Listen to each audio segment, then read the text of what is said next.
एक अंगद जी नाम के महापुरुष हुए हैं, बहुत बड़े भक्त हुए हैं। उनका भतीजा राजा था।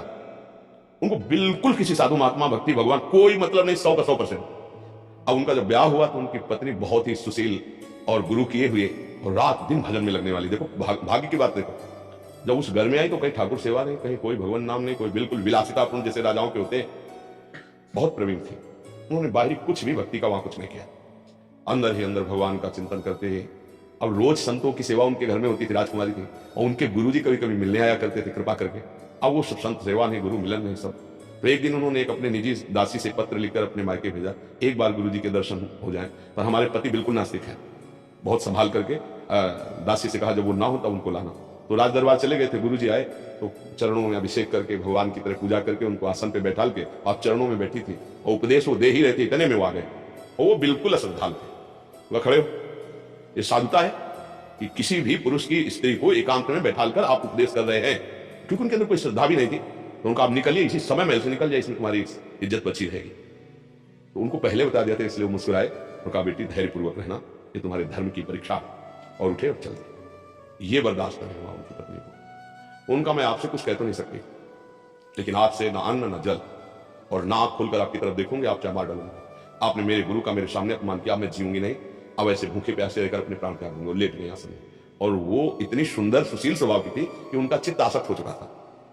2-4 दिन हो गए तब वो व्याकुल हो गए, पैरों के पास बैठ गए। उन्होंने कहा मैं क्षमा चाहता हूं आपसे, मुझे इतना पता नहीं था कि आपका इतना हृदय साधु संग में रंगा हुआ है। कैसे आप प्रसन्न होंगे, कैसे आप जल और भोजन ग्रहण करेंगे? मैं कभी आपके विपरीत नहीं चलूँ। तो उनका आपको एक काम करना होगा, हमारे गुरु जी के आश्रम जाओ, उनको बुला के लाओ, चरण पखारो और वो प्रसाद पाए तब हम चरणामृत पी के प्रसाद पाएंगे, अन्यथा चले गए। पत्नी में अत्यंत आसक्ति होने के कारण कि ये राजी हो जाए, ये बच जाए, गए वाला जे ही प्रसाद पवाया और उन्होंने स्वयं पाया, उनको रोना आ गया। मैं इतना नहीं छू कि ऐसे संत के प्रति ऐसी भावना, ऐसी पत्नी के प्रति ऐसी भावना, धिक्कार है हमारे जीवन को। बड़ी ग्लानि हुई। पत्नी से कहा घर में ठाकुर विराजमान करो, हम दोनों मिलकर सेवा किया करेंगे और अगले दिन संत सेवा करवाएंगे। सब खोज करवाते गए, वे संतों को बुलाए। अरे इतने महाभागवत हो गए वो कि बिना भोग लगाए ठाकुर जी का कुछ पाते नहीं थे। बड़ा चरित्र है। राजा ने षड्यंत्र रचा उनको मारने के लिए, तो जो उनकी रसोई में भोजन बनाते उससे कहा जहर मिला दीजिए, जहर मिला दिया गया। राज परिवारों में ऐसा होता है। उनके सामने थाली गई तो जो रसोई बनाने वाली थी वो निजी जन रखे जाते थे, तो वो उनकी बहन थी जो वैधव्य को प्राप्त हो गई थी।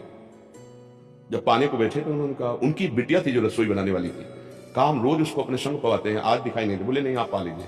बोले नहीं उसको। तो उसको लगा कि जब मेरी बेटी से इतना प्यार हो, मैं छल करके राज आज्ञा से जहर मिला रहे। तो उनका भैया पाना मत, इसमें जहर मिलाया। उनका क्यों? बोले राज आज्ञा है, अगर मैं जहर नहीं मिलाती तो मेरी गर्दन उतार दी जाती। तो उनका ठाकुर जी को भोग लग गया है? कहा बोले अब नहीं छोड़ूंगा, ठाकुर जी का भोग लग गया। अब वही जो इतने नास्तिक स्वभाव पहला था, उन्होंने पूरा सब पा लिया, कुछ भी नहीं हुआ, कुछ नहीं हुआ। उसमें भक्तमाल जी में है चरित्र अंगद जी का, कुछ है। बड़े महापुरुष भी आगे, बड़े महापुरुष भी।